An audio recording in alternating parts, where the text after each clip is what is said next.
Hello, everybody, and welcome to another edition of Charts with Dan. If you were hoping for a more positive outlook on the box office, well, we didn't get it this weekend. It was the lowest grossing summer weekend since August of 2022. And I mean, that's the dog days of summer. It was late August. We're here in early June when the box office should be hitting its summer peak, or at least approaching it. And yet it was another letdown. So we're going to look at the biggest grossers for this last weekend. And we're also going to look at how each one of these movies is in a little bit of a different position when you look at their budget and how much they've made around the world, because not every movie is equal in the top 5 this weekend. Before we get to that, though, I just want to remind everybody that I'm super excited to be doing a live show with my friend Christian Harloff in New York City on Friday, June 21st. We're going to be at a venue called the Green Room 42. I announced it on last week's show. Tickets are now on sale. If you go down to the description below, you're going to find some great info about our sponsors, but you're also going to find the ticket link. If you want to buy tickets, it's going to be a live event. We're going to be talking about movies and box office. We're going to be taking your questions. It's the first thing like this I've tried since I started my own channel, and I would love to see you out in New York City on Friday, June 21st. So be sure to check out the description for those tickets. All right, let's look at the box office top 5 for this past weekend. At number 1 is the movie that was competing with Furiosa last weekend to be number 1. The Garfield movie takes it handily this weekend at $14 million. Not a hugely impressive total for a number 1 movie in the summer, but also not a bad drop for Garfield. It dropped just 41.7%. Its domestic total is now over $50 million. In second place, and this is actually a really tight competition right now, it's about $50,000 between these two movies. Right now, according to the estimates, IF drops just 33.1% in its third weekend to take, as far as estimated grosses right now, second place at the box office with an $80.4 million total. Furiosa, a Mad Max Saga, drops nearly 60% in weekend number 2 at $10.7 million.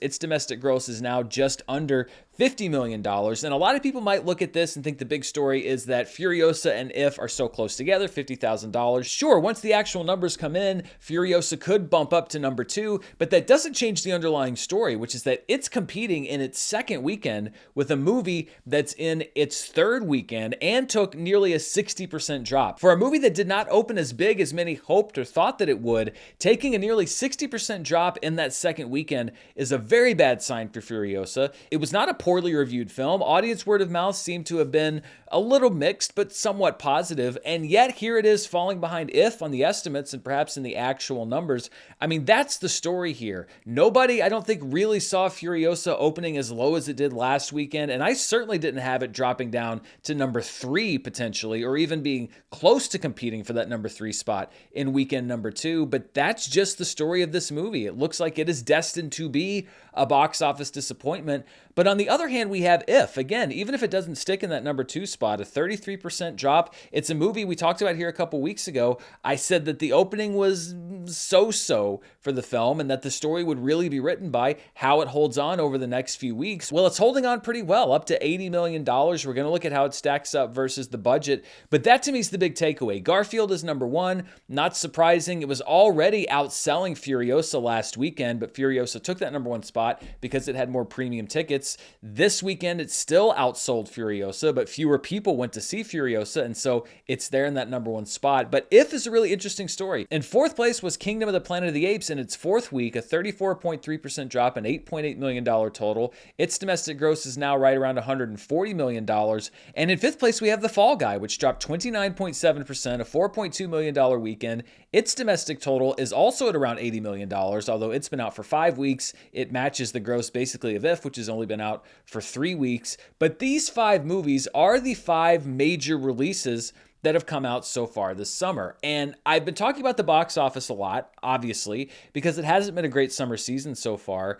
And when I talk about the industry or whatever being in trouble, it's largely based on the exhibition industry, because for a theater chain or any type of movie theater, a ticket for a movie that costs $60 million and a ticket for a movie that costs $150 million, it's the same amount of money coming into the theater. As far as the gross versus the budget for each individual movie, that affects the studios. So I do think that regardless of budget, etc., it's been a bad summer for the industry in general, because overall attendance has been down, but I don't want to lose the fact that each one of these movies is in a different position when you look at its budget, its worldwide gross, etc. So I want to take a few minutes here and look at this top 5 to see where these movies really stand versus how much they cost and how much they've made so far. And let's start with the number 1 movie, which is Garfield, and it's in the best position of any of these 5 films, largely because the budget reportedly was kept to $60 million. I'm going to give it an estimated advertising spend of another $60 million. That might be a little bit of a low ball, but even if you added 10, 15, $20 million onto that, I still think it's in the same position. So right now I'm estimating costs around $120 million. And when you look at its worldwide gross right now, it's at about $150 million worldwide. You can see the breakdowns for the different markets there on the left side of your screen. I'm estimating that it's netting from its worldwide gross about $69 million. If you subtract the budget and the marketing costs of the film, which I have at around $120 million, that gives you a theatrical shortfall right now of around $50 million, meaning looking at the theatrical window only, it's about $50 million from breaking even just from selling tickets at the box office. But here's the thing with Garfield. It is a kids movie. It is a movie that had aggressive marketing partners and people that were paying for promotion, etc. And merchandising is going to be big on this film. And I've always said when we're looking at these breakdowns, they're estimates, and also for a studio, for a movie to break even in the theatrical window, that's great because all of that other stuff that I just mentioned, promotional partners, merchandising, that just adds to what you're bringing in from the movie. So with Garfield here, when you're only $50 million from breaking even just by selling tickets at the box office, I think that the movie easily will shore up that amount of money with all of the other revenue streams that it has going, and it's still running in theaters. So it's only going to close that gap. So of all 5 of these movies, I think that Garfield is the one that I think will not only be profitable, but is going to make a nice sum of money because it has so many other revenue streams because of the kind of movie that it is.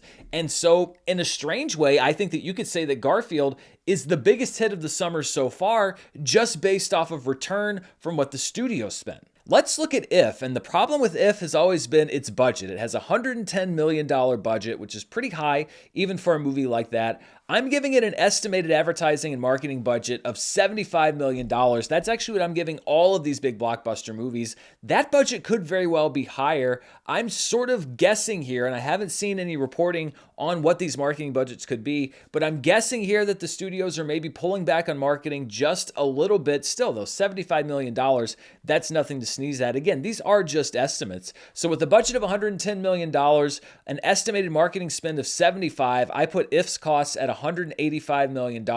Worldwide, its gross right now is at just over $138 million. I estimate that it's brought back net about $57.5 million of that, which when you subtract the $185 million cost, puts you at a theatrical shortfall of $127.4 million. And this is why it was important for IF to continue to perform well at the box office over time, because the opening wasn't going to get it there, not with that budget. And that's why it needs to continue to do well, because this is another kind of movie that does have promotional partners and things like that. I don't think that you have much merchandising though. And so IF kind of goes into a second tier here where it needs to continue doing well. And I think that it also needs to shore up some of those ancillary revenue streams in order to just break even overall. Still though, given what can come in for a movie, and given the fact that it's still holding well at the box office, I think that IF is a movie that kind of goes in this tier of possible to perhaps somewhat likely that it will break even, or if it's going to be a loss, it's not going to be that much of a loss. Whereas Garfield, I think, is going to easily make a nice profit for the studio. On the other hand, we have Furiosa, a reported budget of $168 million, estimated marketing budget again at $75 million. It could be higher than that. So that puts the minimum cost right here at $243 million. Right now, its worldwide gross stands at $114.3 million. I only have it netting $47.5 million, and that's because right now it's international heavy versus domestic heavy, and less of that money comes back to the investors. So a $47.5 million net versus $243 million cost, that puts it at a theatrical shortfall right now of $195.4 million, and I don't see the longevity here so far for the movie to be able to close that gap enough to make up with other revenue streams, especially because Furiosa is a movie that's not going to have a lot of those promotional partners. It's not going to be the kind of movie that has the wide market appeal to be able to bring in as many ancillary revenue streams. And so even if it had been that kind of movie, I think it'd be tough to make up this shortfall. But because it's the kind of movie that it is, I think it's very obvious right now that Furiosa, even after all of the ancillary revenue streams come in, is going to be a money loser for the studio. Unless it stages one of the greatest comeback box office rallies of all time, this is going to be a financial loss, which is probably going to put the brakes on, no pun intended, future Mad Max movies that George Miller might have in mind. Another movie that's kind of in the middle, but I think probably closest to where Garfield is Kingdom of the Planet of the Apes. It had an estimated budget of $160 million, which isn't terrible for the type of movie that it is. A $75 million, again, estimated marketing budget. That puts it at $235 million as far as cost. That's about where Furiosa was, but its gross is a lot higher, $337 million worldwide. I'm estimating $151 million of that coming back as net grosses. If you subtract the $235 million cost, then that puts Kingdom of the Planet of the Apes right now at a theatrical shortfall around $83.5 million. Inside that $100 million range, the closer you get to zero, obviously, the more likely it is that you're going to be able to break even through ancillary revenue streams. But inside that $100 million range, that's where I think it starts looking more and more likely that a movie's going to break even. Now, Kingdom of the Planet of the Apes doesn't have quite as many promotional partner opportunities, again, as a family movie like Garfield. But I think once all the receipts are totaled up from revenue streams, from what licensing they do with the film, that it's going to be pretty close to that break-even point. Will that cause the studio, or will that drive the studio to continue to invest in the franchise? Maybe. It's not going to be a big money maker, but I also don't see Kingdom of the Planet of the Apes being a big money loser. And honestly, when we look at the summer box office so far, right now, I think any studio that puts out a movie that's not a huge summer loser to some extent, they're going to take that as a win. And then we have The Fall Guy. The Fall Guy had a budget of around $130 million. Again, I'm giving it $75 million in marketing costs. That puts its total costs at $205 million. Its worldwide gross right now is at $157.8 million. I'm giving it a net of $74.4 million from that gross versus the $205 million cost. That puts it at a theatrical shortfall right now of $130.5 million. But I'm not going to put it in that Furiosa category quite yet. I'm actually going to put it a little bit closer to a movie like If, only because this is maybe, aside from Garfield, the movie that definitely had a lot of promotional partners. They're going to be bringing in income from all of the different products and stuff that are featured in the film. I think it's a movie that'll sell well digitally. It's already available to rent digitally, and it's the sort of thing that should be able to fill in that theatrical shortfall a little bit better than some of the other movies that we're talking about here. I'm not saying that The Fall Guy is going to eventually be profitable, but I don't think it's going to be a massive money loser for the studio overall, although theatrically, yes, it is going to be a pretty big shortfall as far as budget versus return on that budget. But when we talk about the industry, when I talk about the industry, it's actually kind of two separate industries at this point, especially with the advent of streaming. There's the theatrical exhibition industry, which is the box office, and there's the movie industry, which takes in all of these different ancillary revenues. This show is very much about the theatrical exhibition industry. Those other revenue streams don't really affect how movie theaters are doing. So it is still a very grim summer for movie theaters. It's a little less grim for the studios because they're able to make up those shortfalls elsewhere. But I don't really think any studio executive would look at these numbers and say that they're overly pleased with any of these movies' performances, even Garfield, because those types of animated films so often rack up huge profit margins. I mean, look at what Super Mario Brothers did last year, or what we see from a lot of the Despicable Me or Minions films. Like, that's the kind of hit that you want, something you can make for $60 million that makes $600 or $700 million.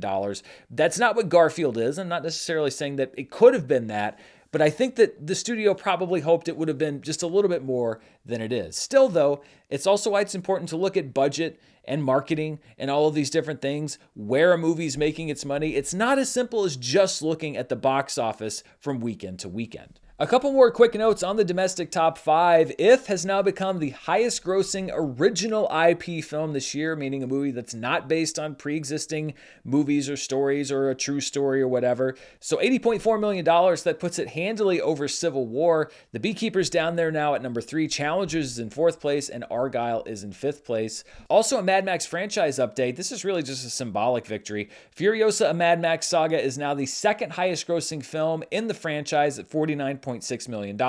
It's not going to touch the gross of Mad Max Fury Road, but it is above the gross of Mad Max Beyond Thunderdome, except when you adjust for inflation. When you adjust for inflation, Furiosa is now the 4th highest grossing film domestically of the Mad Max movies. It has outgrossed the original Mad Max, but it's still about $27 million behind the gross of The Road Warrior and much further behind Mad Max Beyond Thunderdome. It's going to have to really do some work to get to that number 3 spot, and I don't know, we'll see. Things have been kind of slow rolling this summer. Maybe it can leg out to $105.5 million, but not if it keeps dropping like it's doing. It would have to really stick around, and there is some big competition on the way. And then briefly looking at the Planet of the Apes franchise, Kingdom of the Planet of the Apes is now about $7 million behind War for the Planet of the Apes to become the 4th highest grossing film in the history of the Planet of the Apes franchise, behind Dawn of the Planet of the Apes, the 2001 remake, and Rise of the Planet of the Apes. But when you adjust for inflation, it looks like it's going to be 6th very soon. It will be 6th very soon. It's less than $1 million behind Beneath the Planet of the Apes, but I don't know if it's going to have the legs to get up to number 5. War for the Planet of the Apes is at $187.1 million adjusted. We'll see if Kingdom of the Planet of the Apes has another $47 million left, but I just don't think it's going to get there. Looking at numbers 6 through 10 for the past weekend, The Strangers Chapter 1 is still in 6th place. It drops 35.5% for a $3.6 million weekend. Its domestic total is now at $28.3 million. Haikyuu, The Dumpster Battle, the latest release from Crunchyroll, comes in 7th place at $3.5 million. In a Violent Nature comes in 8th place at $2.1 million. This was a Sundance movie. It's now being released by IFC Films. It's sort of a similar structure to what they did with Late Night with the Devil, where they give it a theatrical release and then it will premiere on Shudder lately. I've actually heard good things about the movie. I didn't get a chance to see it this past weekend, but IFC Films is having some splashier openings now because they're doing these wider nationwide openings that sort of supplement these streaming rollouts a few weeks later. I talked about this in a video I did last week about the exhibition industry, but Shudder and IFC Films and their partners have really figured out a way to do these wide theatrical releases that also supplement the release on streaming. Now it's at a much smaller scale than some of the bigger studios, but I like that we're getting movies like In a Violent Nature that maybe 2 or 3 years ago maybe would have gone straight to streaming that are now having the chance to be seen in wide release around the country. Coming in 9th place is Ezra, which opened at just over $1.1 million, and then at just over $1 million is Sight, which dropped 61.2% to cling on to that number 10 spot. It's now made $5.8 million. Angel Studios still has not really come close to replicating what they did last summer with Sound of Freedom. 3 movies dropped out of the top 10 this past weekend. Challengers is out after 5 weeks. Back to Black, a disappointing box office run. It's out after 2 weeks. And then Babes is out after 1 week. And looking at the biggest theater count changes for this past weekend, Back to Black had the biggest swing. It lost over 1,300 theaters. It's now out of wide release. It's only playing in 672 theaters. Despite dropping out of the top 10, Babes added 523 theaters, so it's now in wide release, a total of 1,108 theaters around the country. Tarot dropped 361 theaters. It's now in just over 500. The Strangers Chapter 1 dropped 329 theaters. It's still in over 2,500. And If, the number 2 movie of the weekend right now, dropped 285 theaters, although it remains in almost 3,800.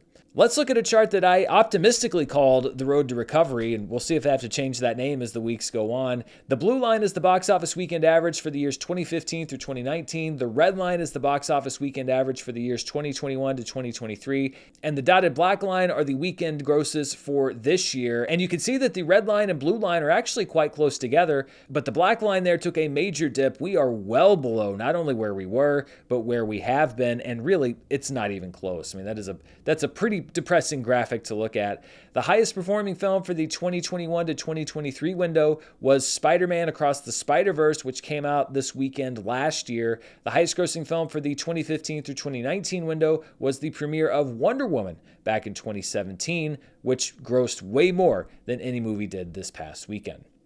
We've got a lot more box office numbers to break down, but before we do, I'm going to thank the sponsors for this week's show. This episode is brought to you by ExpressVPN. It's great to think that when we're on the internet, everything that we're looking at and searching for is private, and most people think that if they go to something like incognito mode, that they're not being tracked. But that's not true, because your internet service provider can still see every single website you visit, whether you're in incognito mode or not. That's why I never go online without using ExpressVPN. Internet service providers in the US can legally sell your information to ad companies, which means your activity can be tracked and monetized. ExpressVPN is an app that reroutes your internet connection through their secure servers so your ISP can't see the sites you visit.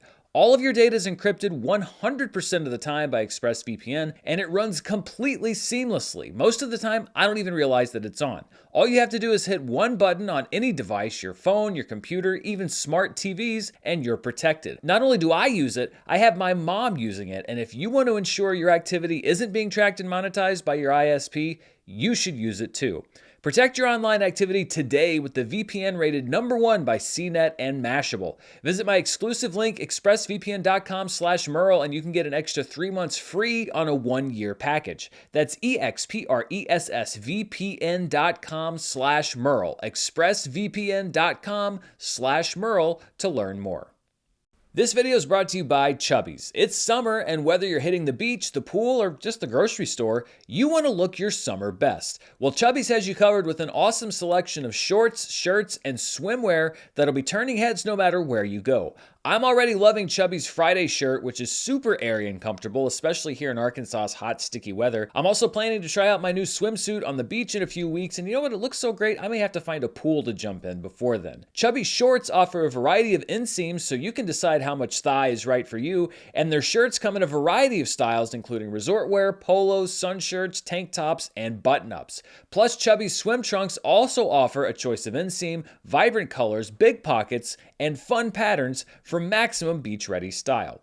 Whether you're getting dressed for your workday, a workout, or a weekend getaway, Chubbies has you covered. For a limited time, Chubbies is giving fans of the show 20% off your order with our code DAN at chubbiesshorts.com/Dan. That's code DAN, D-A-N, at chubbiesshorts.com/Dan. Support the show and tell them we sent you. Don't blend in with the crowd. Stand out with Chubbies. Let's look now at the top 5 films outside of the US and Canada. These are the top 5 performers internationally. The Garfield Movie is #1 at $27 million, followed by Furiosa, a Mad Max Saga at $21 million. Kingdom of the Planet of the Apes comes in 3rd place at $15.2 million. In 4th place is Doraemon the Movie, Nobita's Earthy Symphony. Now, this gross does not come from Japan. It came out in Japan a few months ago. This gross comes largely from China. Anime is really exploding in popularity in China, and it was the #1 movie of the weekend, I believe, over in the Chinese market at $12.2 million.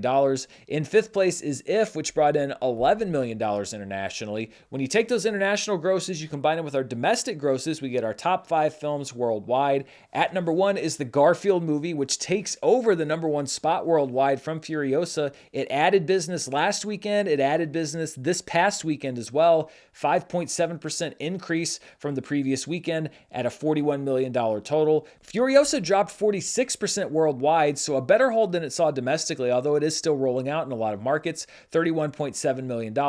Kingdom of the Planet of the Apes holds well, a 29.3% drop with $24 million worldwide. IF also holds really well, a 20.4% drop from last weekend at $21.8 million. And then Doraemon the Movie, Nobita's Earthy Symphony comes in 5th place at $12.2 million. Before we get to the summer chart, I want to go back and make a couple of revisions to last week's show. These are actually very, very minor revisions based on the final numbers that came in. One of them was to last weekend's per theater average chart.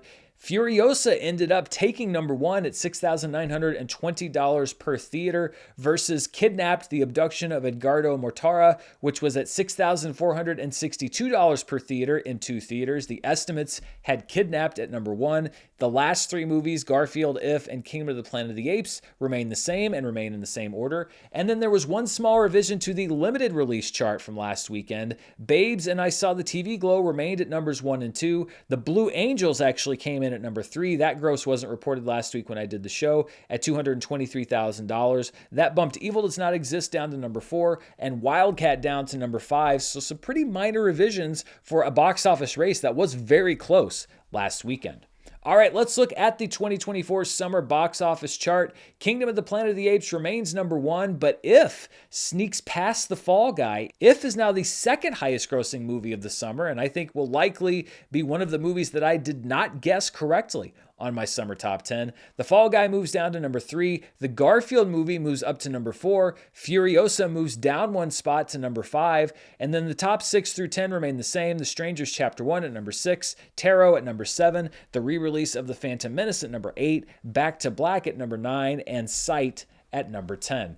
And looking at my summer predictions, it seems that I was definitely high on Furiosa, a Mad Max Saga. I predicted to be the 6th highest grossing film of the summer. At this point, whether it even makes the top 10 is questionable. I predicted the Garfield Movie to be number 8. We'll see how the other movies do that come out later this summer. And I picked Kingdom of the Planet of the Apes to come in 5th. Again, we'll see how the other movies do. I think I might have been in the right area with that. But IF, as you'll see, is not on this list. I'm not saying it's definitely going to make the top 10, but right now it's at number 2. So 9 other movies would have to come out and outgross it. I think it's going to be a pretty close call. If you look on the right side of your screen, that is the summer box office as it actually is. The left side are my predictions. And my next film that I predicted to be a top 10 summer movie, Bad Boys Ride or Die, opens this weekend.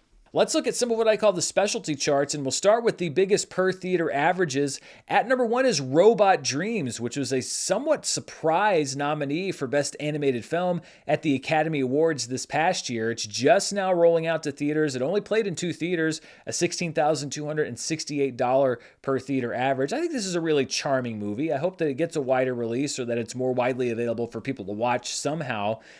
Just fun, a really great visual storytelling, a great relationship between 2 characters. It really doesn't have any dialogue, but I liked this movie, so I hope more people get a chance to see it. In second place was the documentary Flip Side. It's about saving a record store. It played in just 1 theater and made $12,879 in that theater. In third place was an interesting movie called Handling the Undead, which only played in 1 theater and made $8,000. I saw this virtually at Sundance. It's an interesting sort of meditative take on the zombie movie, not a movie that I think you're going to see in wide release, but if you get a chance to see it and you like the genre, it's a really different take on it that I quite enjoyed. In fourth place was the Garfield Movie, which brought in $3,407 per theater in just over 4,000 theaters. And then in fifth place was Haikyuu, The Dumpster Battle, which brought in $3,127 per theater in 1,119 theaters. Crunchyroll and Sony do a really good job of booking these anime films because you have a top 5 film there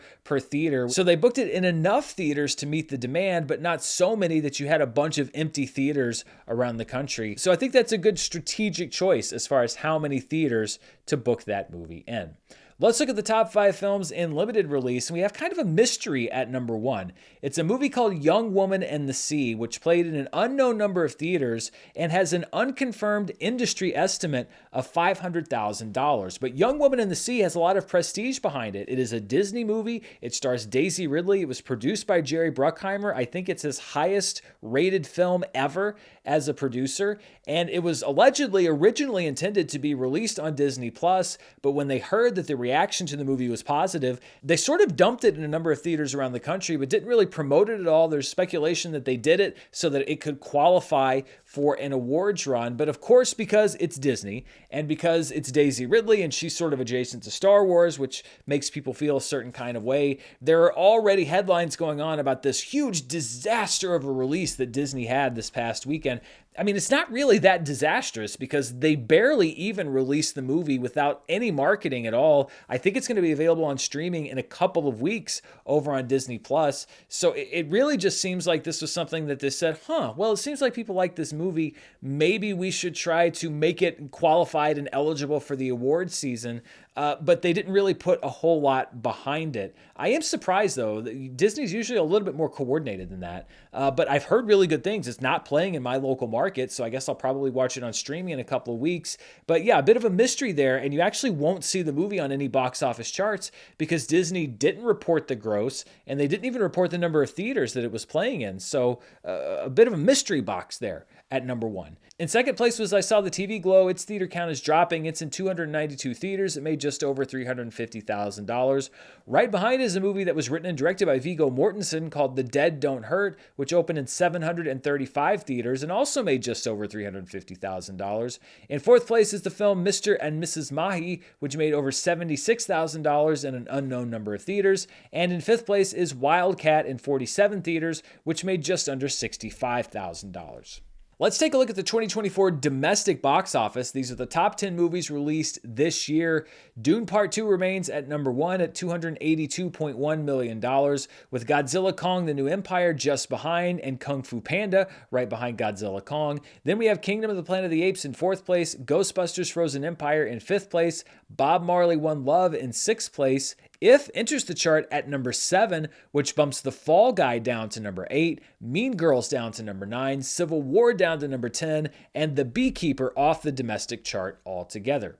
The top 10 movies worldwide for this year did not change since last week. Dune Part 2 is at number 1 at $711.8 million, followed by Godzilla Kong: The New Empire at $567.1 million. It is still so close to taking over that number 1 spot for the MonsterVerse from Kong Skull Island, but hasn't quite done it yet. Kung Fu Panda 4 is at number 3. YOLO, Pegasus 2, and Article 20 are at numbers 4, 5, and 6. Kingdom of the Planet of the Apes, though, is right behind Article 20 at number 7. Booney Bear's Time Twist is in 8th place. Ghostbusters: Frozen Empire is in 9th. And Bob Marley: One Love is in 10th place. Bad Boys and other movies are going to want to be breaking into this top 10 very soon, and we should see some more movies breaking into this top 10 soon.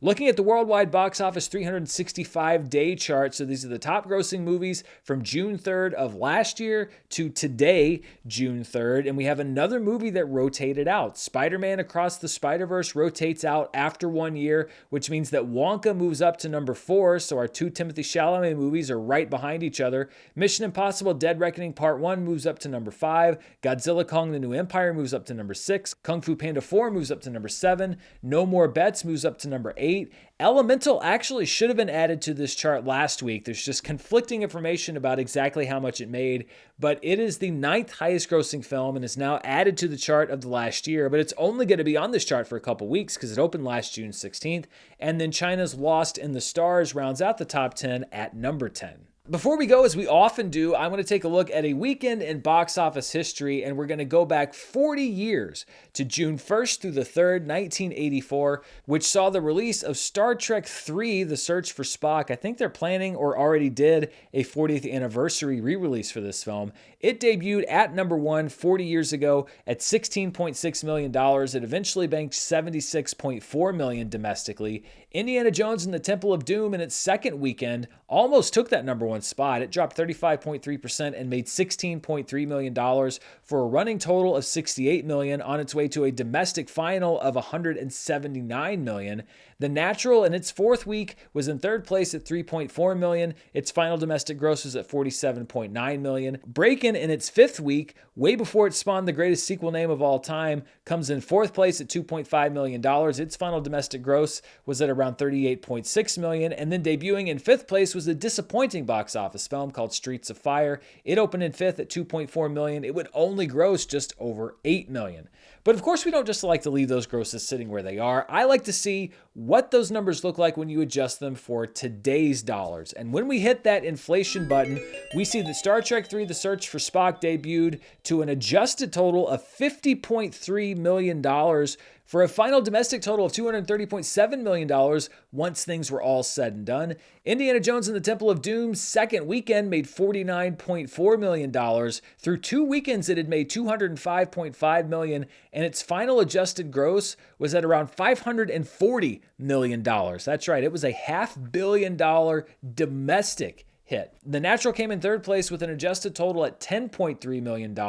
Its final adjusted total domestically was at around $144.7 million. Then we have Breakin' coming in at $7.6 million. Its final domestic adjusted total was at over $116 million.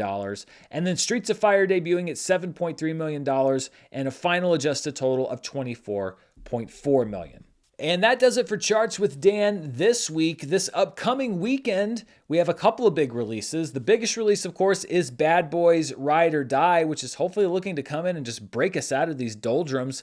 We also have The Watchers opening on Friday. This is a film from Ishana Night Shyamalan, the daughter of M. Night Shyamalan. It'd be kind of coincidental if she wasn't related to him in any way, just by the name. Also this weekend and stretching into next week, there will be special screenings of the extended editions of the Lord of the Rings trilogy. So the Lord of the Rings, The Fellowship of the Ring extended edition plays on Saturday night. The Two Towers extended plays on Sunday night. And then Return to the King plays 1 week from today, next Monday night. These are pretty wide re-releases. So if you haven't ever seen those extended versions on the big screen, then you can probably check them out starting on Saturday night. And that does it for this episode of Charts with Dan. Thanks as always for tuning in. And don't forget to check the description below for more info about our sponsors and also for that link to buy tickets for my show with Christian Harloff on June 21st in New York City. Stay tuned right here to the channel. It's going to be kind of a review heavy week because there's some big stuff coming out on streaming, some big stuff coming out theatrically. So I'm going to be checking in from time to time throughout the week. And as always, stay tuned right here for more movie news, box office reviews, and more. I just did a video about Movie Pass over the weekend. That was a lot of fun looking back on some of the coverage that we did while I was at Screen Junkies, and it's the kind of stuff I like to do here on the channel. So thank you as always for watching. Until next time, stay safe, and I'll see you then. Bye.